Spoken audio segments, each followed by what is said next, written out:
Bismillahirrahmanirrahim. Assalamualaikum warahmatullahi wabarakatuh. Pada pertemuan mata kuliah digital marketing kali ini ya, kita membahas di bab 3 yaitu optimalisasi data. Nah, optimalisasi data ini kita lihat di halaman 17 pada buku digital marketing. Di sini kita memaksimalkan apa yang sudah menjadi data yang sudah kita kumpulkan, yaitu data-data terkait dengan pemasaran tentunya ya. Baik itu berupa strateginya maupun produknya maupun target market ya, cara promosi dan lain sebagainya.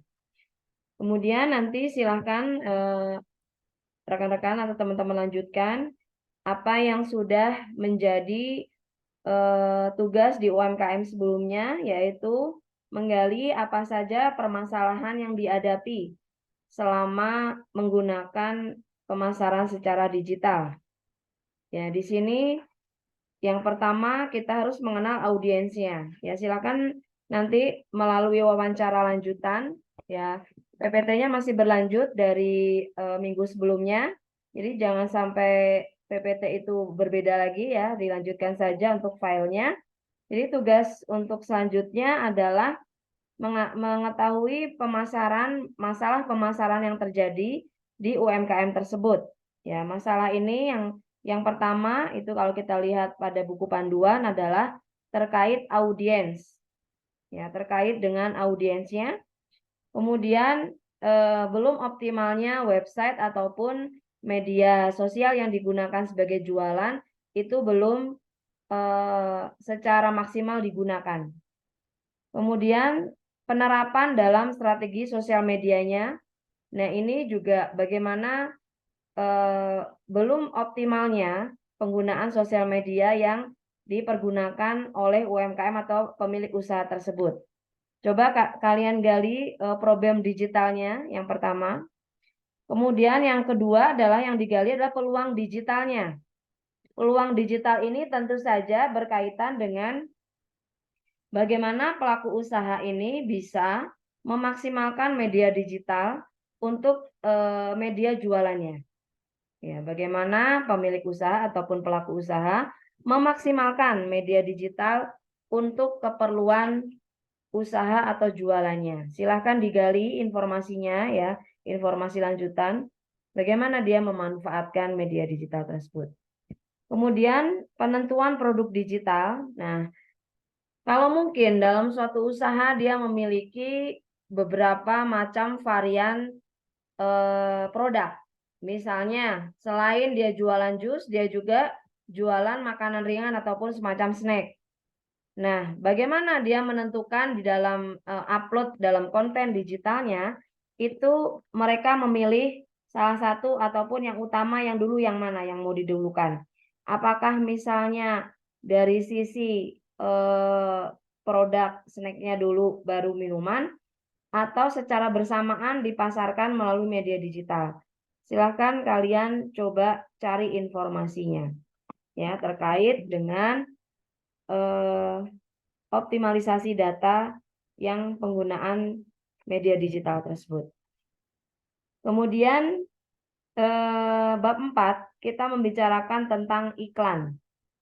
Nah, iklan di sini biasanya terkait dengan bagaimana kita membuat suatu konten atau suatu iklan yang menarik atau suatu postingan yang menarik. Untuk apa tujuannya? Postingan itu tentu saja untuk jualan. Ya, silahkan teman-teman buat suatu postingan ataupun suatu konten yang berhubungan dengan tempat usaha yang kalian dampingi.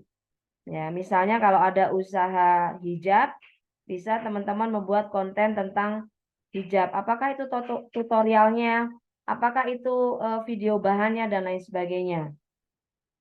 Kemudian yang paling utama, iklan itu ataupun konten ini silahkan teman-teman upload di dalam media sosial yang dimiliki daripada pemilik usaha ataupun UMKM tersebut.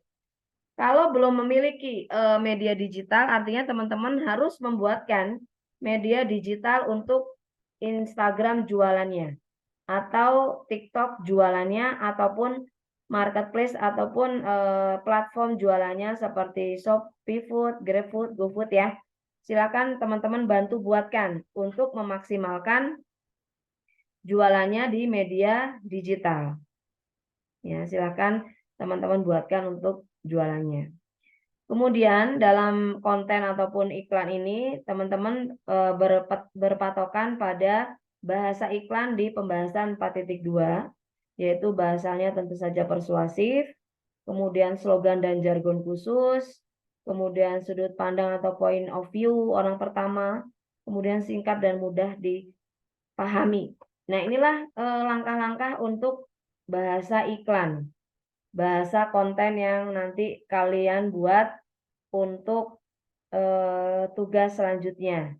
Jadi tugasnya di sini yang tadi yang pertama optimalisasi data, yang kedua kalau belum punya terkait dengan iklan, yang kalau dia belum memiliki media sosial, silahkan kalian wajib membuatkannya ya.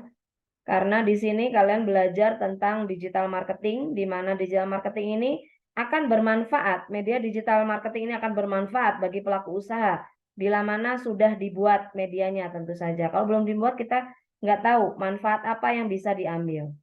Kemudian selanjutnya kalian wajib membuatkan satu konten ataupun satu video.